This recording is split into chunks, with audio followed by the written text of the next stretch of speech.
और बात जंग के दूसरे मोर्चे की। यूक्रेन का दूसरा सबसे बड़ा शहर खार्किव रूस के तेज होते हमलों की वजह से दबाव में है। ये शहर रूस से महज 24 किलोमीटर की दूर है। जंग की शुरुआत में रूसी सैनिक इसके बाहरी इलाकों तक पहुंच गए थे, लेकिन बाद में यूक्रेनी सेना उन्हें पीछे धकेलने में कामयाब रही। लेकिन अब एक बार फिर रूस इस इलाके में आगे। यूरचिंकोव में कोई भी बच्चों के स्कूल में लगी आग को बुझाने की कोशिश नहीं कर रहा है। यहाँ के बच्चे और उनके परिवार जा चुके हैं। एक स्थानीय सहायता समूह से जुड़ी साइकोलॉजिस्ट विका पिसना बचे हुए बुजुर्गों को निकाल रही हैं। लुइबोव का कहना है कि 40 साल के बाद घर छोड़कर जाना मेरी आत्मा को कचोट रहा है, लेकिन अगर वो रुकी तो गोलीबारी से उनकी मौत हो सकती है। लेकिन विका की लिस्ट में मौजूद ये पति पत्नी खतरा उठाने को तैयार हैं। विका इन लोगों से कह रही हैं कि आपकी देखभाल की जाएगी और ये बिल्कुल मुफ्त है।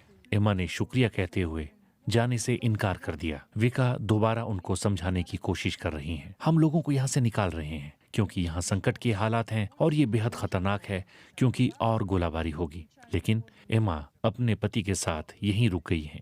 इन हालात में यूक्रेन के लोगों का संयम काबिल तारीफ है, लेकिन इससे रूस की तरफ से बढ़ रही चुनौती कम नहीं होने वाली। लेकिन आगे एक और घर पर विका को सफलता मिली।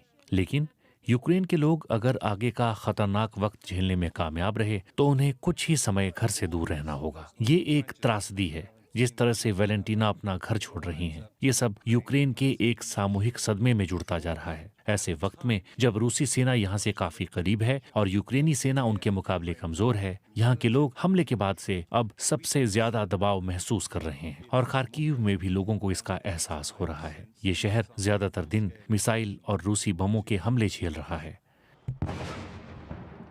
इन बमों को रूस की फैक्ट्रियों में बनाया गया है और इन्हें एक लंबी जंग के हिसाब से तैयार किया गया है। यूक्रेन हथियारों और सैनिकों दोनों की कमी से जूझ रहा है। इस हमले में एक प्रिंटिंग फैक्ट्री तबाह हो चुकी है। खार्किव पर खतरा मंडरा रहा है।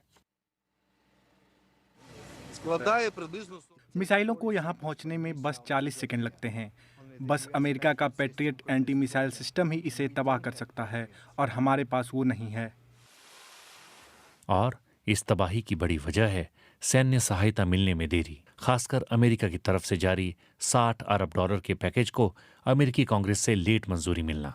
यूक्रेन को अगर रूस को रोकना है तो उसे लगातार साजो सामान की आपूर्ति करनी होगी।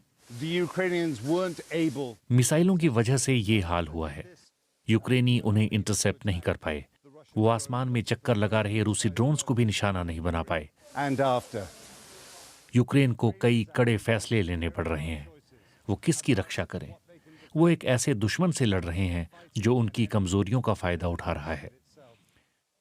यूक्रेनी रूसी सैनिकों के दिए जख्मों को महसूस कर पा रहे हैं और रूसी सैनिकों ने भी अपनी गलतियों से काफी कुछ सीखा है। खार्किव में स्वास्थ्य कर्मियों को एक और शव मिला और ये थकान दिख रही है उन कर्मचारियों में भी जिन्होंने अपने सहयोगियों को मरते देखा है और पूरे देश में भी। एक और मिसाइल हमले की चेतावनी आई है। उसने क्या कहा? यहां घबराहट भरा माहौल है। इस तरफ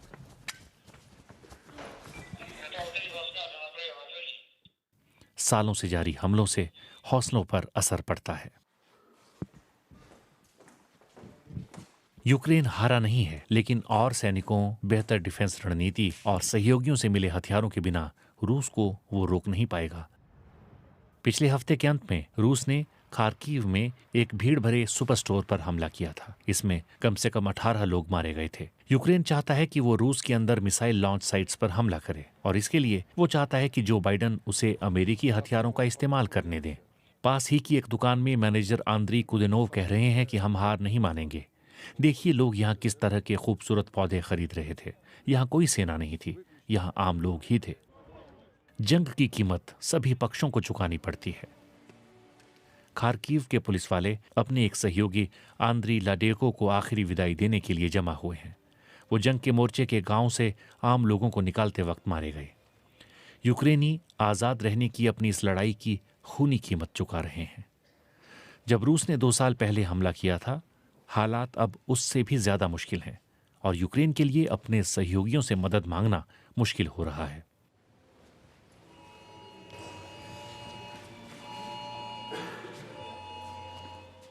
अंतिम रस्मों के वक्त भी हवाई हमले का सायरन बजता रहा। लेकिन कई दूसरी जंगों, आर्थिक चुनौतियों और चुनाव की वजह से यूरोप और अमेरिका का ध्यान बंटा हुआ है। यूक्रेन के नेता कोशिश कर रहे हैं कि अपने सहयोगी देशों का ध्यान फिर से अपनी ओर खींचें, लेकिन लगता है कि बस पुतिन ही हैं जिनका ध्यान अभी तक एक ही जगह पर है।